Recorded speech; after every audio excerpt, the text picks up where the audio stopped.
And the breaking news right now at 8:30 as we take a live look at these pictures here of a deadly motorcycle crash that happened at Camp Creek at Fulton Industrial Boulevard. We're told that one person has been killed. There were two motorcycles involved along with one vehicle. We're getting more information on this. Of course, we're going to pass that along to you. Yeah, but first we want to welcome you in.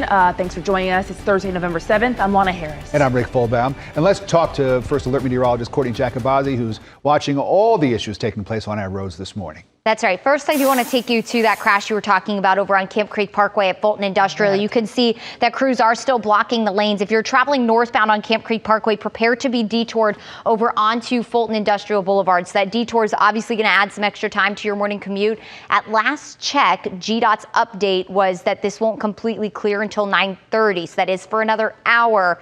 Something to really keep in mind. If you usually use Camp Creek Parkway, you might want to maybe make your way over to 285 northbound, which is also a little slow at this time from a lot of people making their way out the door.